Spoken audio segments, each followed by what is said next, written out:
Welcome. If you're looking to really get your head around some complex ideas quickly and thoroughly, you're in the right place. Absolutely. Today we're digging into a recent Q&A session Jordan Peterson gave at the Oxford Union. Yeah, and it wasn't just one topic. They covered, well, everything from political life, compassion, the whole wokeism debate, even transgender issues. It was pretty wide-ranging. It really was. And because it's a Q&A, you get that raw, sort of unscripted feel, direct engagement with audience questions. Exactly. So our mission here is to pull out the most significant bits, the core ideas, and give you some clarity and context. And we'll aim to present the different viewpoints that came up impartially, just laying out what was discussed. Okay, let's dive in. It kicked off with a really fundamental question, didn't it, about whether pursuing politics is, well, still a noble thing to do. It did. And Peterson's response, especially aimed at younger people maybe feeling cynical, was quite blunt. Yeah, he basically challenged their right to be cynical so early on. Like, what the hell do you know, was the gist. hmm He argued you need some life experience, grappled with things before you can justify that level of um, dismissal of the whole system. He laid out this kind of rule almost. Yeah. If good people refuse to shoulder civic responsibility, Then the tyrants take over. That was the stark warning. it's a powerful idea. It links personal inaction directly to, well, potentially terrible outcomes. It does, and it tackles that common feeling maybe of being too moral for politics. Right. Someone brought that up. But his comeback was essentially, what's the alternative? Just leave to the corrupt. Precisely. It becomes almost a duty then for decent people to get involved, even knowing it's messy. Which leads to that problem, why do so many competent, maybe ethical people avoid politics? That's a huge dilemma. The personal cost, the scrutiny, the potential compromises, it puts people off. And the consequence is, well, maybe not having the best people in those crucial roles. Exactly. He also talked about the path from naivety to cynicism. He saw cynicism not as the endpoint, surprisingly. Yeah, he framed it as almost a necessary step. Like, okay, you see the flaws now, you're not naive anymore. That's progress, sort of. But the danger is getting stuck there in the cynicism. Right, the goal is to move through it, to understand the problems, but still choose to engage responsibly. To choose optimism, even. He mentioned a moral obligation to try and promote a positive view despite knowing about the corruption. That's a tough balancing act. Seeing the bad, but still pushing for the good. It is. And his practical advice for anyone going into that arena. Ah, yes, grow a thick hide. You have to learn to withstand the pressures, the attacks, the temptations of power that come with it. Resilience is key. Okay, let's shift gears a bit. An audience member brought up this term, toxic compassion, something Peterson's been talking about recently. Yes. And his explanation started right back at, well, human biology, how long human babies are dependent. Exceptionally long compared to other animals. Yeah. Which requires immense compassion, right? Exactly. But that compassion, which is vital initially, needs to adapt. It needs discernment as the child grows. He used the mother-child relationship as the prime example.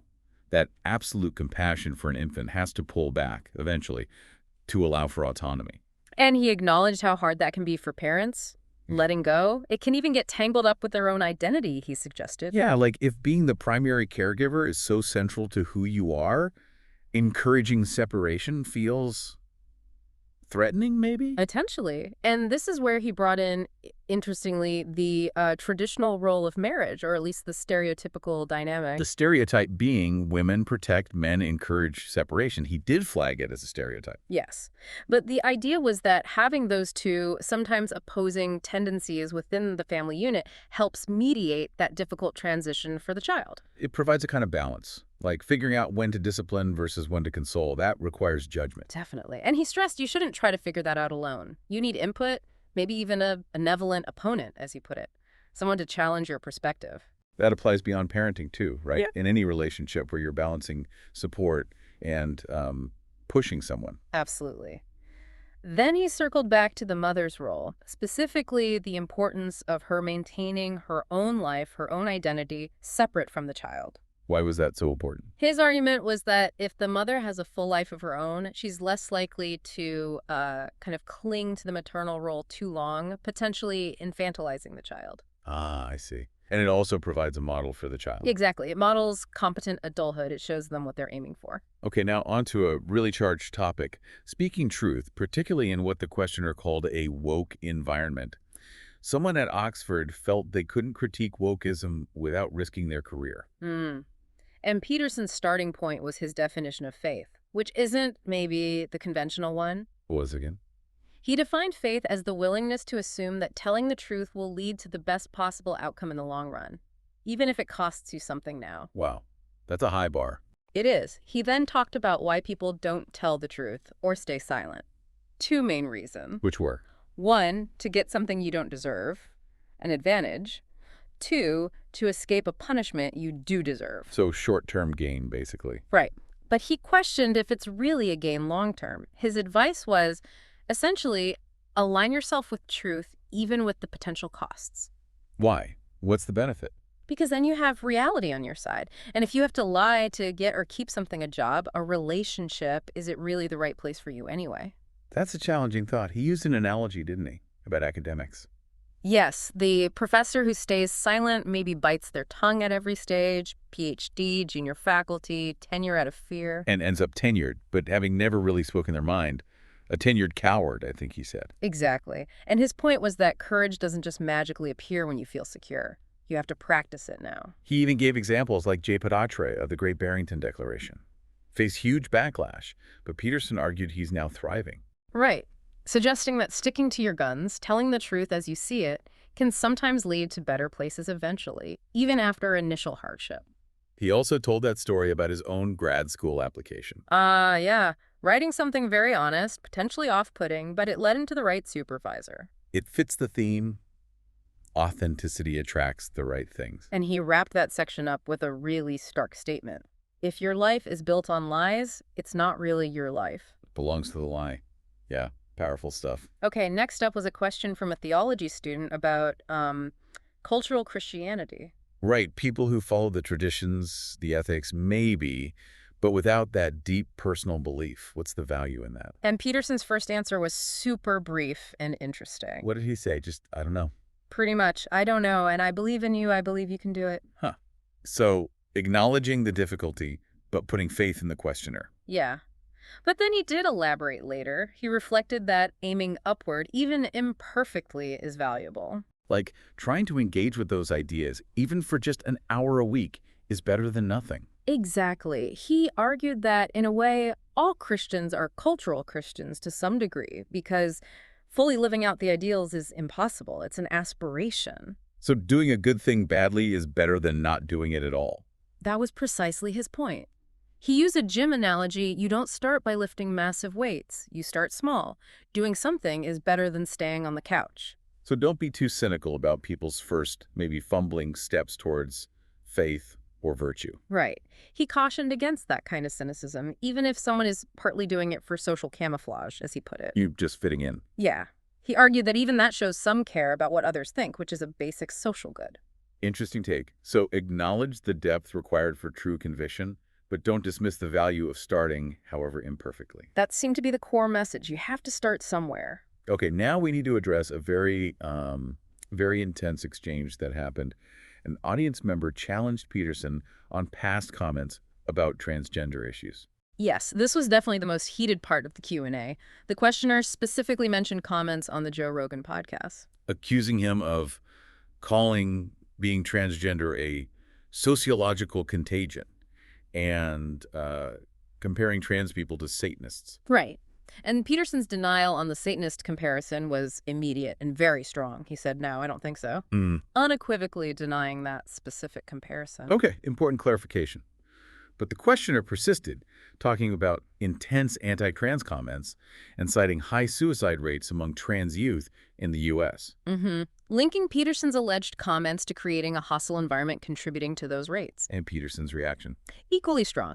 He accused the questioner of falsehood, saying they had no idea what you're talking about. He rejected the causal link they were suggesting between his views and suicide rates. So a direct clash of perspectives there. Did he address the sociological contagion part? He did. He reiterated that view, but clarified he was referring specifically to the rapid rise in identification, particularly among adolescent girls. He drew parallels to things like eating disorders or historical outbreaks of hysteria, suggesting social factors play a significant role in those kinds of rapid increases in specific demographics. I see. So framing it as a pattern of social influence rather than an inherent characteristic being newly discovered at that rate. That seemed to be his argument, yeah, focusing on the pattern of increase in a specific group. But the questioner pushed back on that too, didn't they? They did. They accused him of using concern for women as a cover for perpetuating hate towards a minority group. So interpreting his concern about that demographic trend very differently. Exactly, a complete difference in interpretation of motive and meaning. And how did Peterson wrap up that exchange? He essentially dismissed the initial premise, the Satanism comparison, as having no substance, calling the line of questioning a form of moralizing Phariseeism aimed at damaging his reputation or reputation savaging him. Wow. Okay. So a very contentious moment with starkly opposing views laid bare. Definitely. No resolution there, just a clear disagreement. All right, moving on. The conversation then turned to freedom of speech. Specifically, the difference, if any, between free speech for an ordinary individual versus someone like a head of state or major influencer. Peterson approached this from a, well, almost metaphysical standpoint initially. How so? He argued that fundamentally there's no difference in the inherent value of any individual's speech or their relationship to truth. Regardless of their position. Regardless, he tied it to the foundational idea in free societies that every single person reflects the image of God or has that inherent sovereign value. So everyone's pursuit of truth matters equally. He used an Old Testament example, right? Yes, the widow versus Queen Jezebel, showing how someone seemingly powerless can embody truth against corrupt power. Each person's honest speech has a world-redeeming quality, as he put it. Okay, so equal value in principle, but Yeah. there was a but, wasn't there? There was a big one. He added the caveat that people in positions of significant social responsibility, CEOs, political leaders, etc., do have an additional burden. Which is? They have to bind their impulsive speech. They need to recognize their role and the weight their words carry. They can't just, spout off like a private citizen might without consequence. So the head of state example, they need to govern their tongue carefully because their words have massive ripple effects. Exactly. More responsibility comes with more influence. The underlying value of their truthful insight might be the same, but the obligation for prudence in expressing it is higher. That makes sense. Okay, nearly there. The final audience question tackled universities, the increasing public scrutiny, declining trust, often linked to this idea of wokeism. Right, and Peterson's advice was, again, maybe a bit counterintuitive. Don't try to manage public opinion. Essentially, yes. He argued universities should not navigate based on public perception. They should conduct themselves according to their conscience, focus on their core mission, the pursuit of truth, and let the consequences, including public trust, follow from that. He looked back at Harvard in the 90s as a kind of positive model. He did, describing it as a place with high-quality students, ambitious junior faculty, knowledgeable senior professors, and an administration that served that core truth-seeking mission. And because it was doing its job well, it earned public trust. But he wasn't optimistic about universities getting back to that, was he? Not really. He expressed a pretty pessimistic view, actually, citing the dominance of university administrations, which he sees as influenced by a progressive mob, and the largely left-leaning tenured faculty as major obstacles. So the bureaucracy and ideology are getting in the way of the core mission, in his view. That's the concern he raised. He did suggest Oxford and Cambridge might have a slightly better chance, maybe because of their more independent college structures. Interesting. But the main point remained. Fix the mission. Don't try to manipulate the PR. Exactly. Return to being genuine truth-seeking enterprises, and trust will hopefully follow. And then the very last question was personal. What's the biggest thing he's been wrong about? And his answer was incredibly short. Yeah. What was it? He just said, "What do you think I was a socialist when I was 14? Ah, okay. A concise acknowledgement of youthful ideology, perhaps? Seems like it. A brief moment of self-deprecation, maybe. Well, that really was a deep dive, wasn't it? We've gone through political duty, compassion's complexity, speaking truth, cultural faith, that intense transgender debate, free speech nuances, university trust. A lot of ground covered. It really was a rich Q&A, and hopefully listeners feel they've got a clearer picture of the key arguments and exchanges, the points of tension and agreement. Absolutely. Some powerful themes running through it. Responsibility, courage, the difficulty of navigating complex social issues, the search for truth. Definitely. What stands out will vary for everyone, but those threads were certainly there. So maybe a final thought for everyone listening. As you navigate your own world, How do you balance conviction with social pressure? Where do you find the courage to speak honestly? And how do you decide when and how? And what do you think institutions like universities need to do to genuinely foster understanding and earn trust? Big questions. But hopefully exploring these ideas from the Oxford Union session gives some valuable food for thought. Indeed. Keep thinking, keep questioning. Thanks for joining us on this deep dive.